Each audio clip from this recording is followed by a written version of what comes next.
গ্রীষ্মকালে গরম তো পড়বেই, কিন্তু এবছর মনে হচ্ছে তুলনামূলক গরমটা একটু বেশি। তাই জুস, আইসক্রিম এ সমস্ত কিছু মনে হচ্ছে বানিয়ে বানিয়ে শুধু খাই। আজকে মালাই ম্যাঙ্গো আইসক্রিম বানিয়েছিলাম। এই রেসিপিটা আপনাদের জন্য আমি ভিডিও করে রেখেছি, সেটা শেয়ার করব নিশ্চয়ই আপনাদের সাথে কিভাবে আমি এই মালাই ম্যাঙ্গো আইসক্রিমটা বানিয়েছিলাম।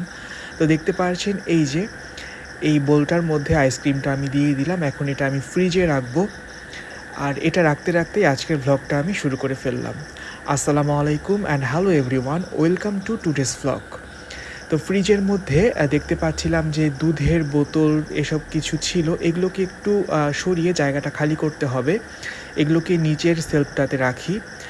আমাদের ওই 7 দিনের দুধ একবারই কিনে রাখা হয়, তো সেই জন্য দুধ দিয়ে ফ্রিজের একটা সেলফ ভর্তি থাকে। তো যাই হোক, সেই জায়গাটা আমি ফ্রি করলাম। এবার এই আইসক্রিমটাকে আমি নিয়ে গিয়ে এটাকে আমি ডিপের মধ্যে এখন রাখবো। আর এটা জমার পরে কি হয় সেটাই হলো দেখার অপেক্ষা। এটার ফুল রেসিপি আপনাদের সঙ্গে আমি শেয়ার করব। সেই ফুল রেসিপি আমি খুব সুন্দর করে ভিডিও করে রেখেছি স্টেপ বাই স্টেপ। তাই সেই রেসিপিটা পেতে চাইলে যারা চ্যানেলটি এখনও সাবস্ক্রাইব করেনি তারা চ্যানেলটি সাবস্ক্রাইব করে বেল আইকনটিতে ক্লিক করে রাখুন, কারণ সেই আইসক্রিমের ফুল রেসিপি আসছে খুব শীঘ্রই এই চ্যানেলে। তো দেখতে পাচ্ছেন এটাকে আমি ফ্রিজের মধ্যে রেখে দিলাম। এটার এই মিশ্রণটাই এতটা মজার হয়েছিল, জানি না আইসক্রিমটা কেমন টেস্ট হবে, সেটা যেদিন আমি রেসিপি শেয়ার করব সেদিন এটার টেস্ট কেমন হয়েছিল সেটাও ছোট্ট করে একটা রিভিউ দিয়ে দেবো ইনশাল্লাহ। তো যাই হোক, এটা ফ্রিজে থাক। ওদিক থেকে আম্মু গতকালকে কেক বানিয়েছিল, সেই কেকটা ফ্রিজের নর্মালের মধ্যে আছে, সেটা এখন বের করে একটু খাই।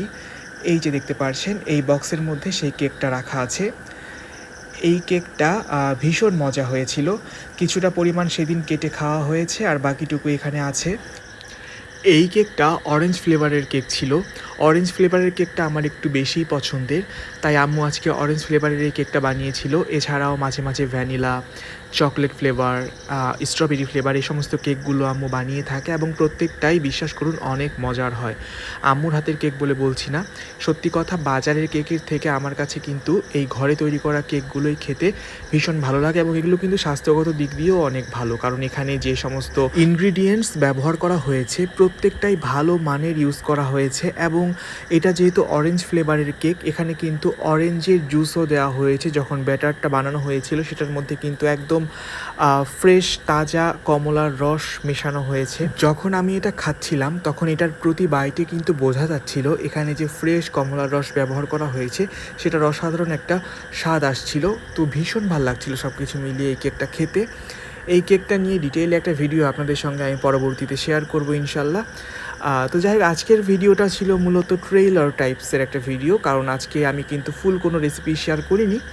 যেমন আজকের ভিডিও শুরুতে যেটা আমি দেখিয়েছিলাম ম্যাঙ্গো মালাই আইসক্রিম, সেই ম্যাঙ্গো মালাই আইসক্রিমের ফুল রেসিপি আমি ভিডিও করে রেখেছি স্টেপ বাই স্টেপ। একটি ভিডিওর মধ্যে আমি সেটা আপনাদের সঙ্গে শেয়ার করব ইনশাল্লাহ। এবং এই যে কেক, এই কেক কাটাকে ঘিরেও রয়েছে একটা চমক, এবং সেই চমকটা আমি এই ভিডিওতে রিভিল করছি না। সেই চমকটি আপনারা জানতে পারবেন এই অরেঞ্জ কেক নিয়ে ডিটেইলে যে একটি ভিডিও আসবে সেই ভিডিওর মধ্যে। তাই সে সমস্ত ভিডিওগুলোর সাক্ষী থাকতে যারা আমার ছোট্ট এই চ্যানেলটি সাবস্ক্রাইব করেননি তারা আমার ছোট্ট এই চ্যানেলটি সাবস্ক্রাইব করে বেল আইকনটিতে একটি ক্লিক করে দেবেন, তাহলে আমার আপলোড করা এই সমস্ত সুন্দর সুন্দর ডেলিশিয়াস ডিশগুলোর রেসিপি এবং এগুলো নিয়ে যে সুন্দর সুন্দর ভিডিওগুলো আসবে সেগুলো পৌঁছে যাবে আপনার টাইমলাইনে। দেখা হচ্ছে নেক্সট ভিডিওতে। আজকের মতো আল্লাহ হাফেজ, আসসালামু আলাইকুম।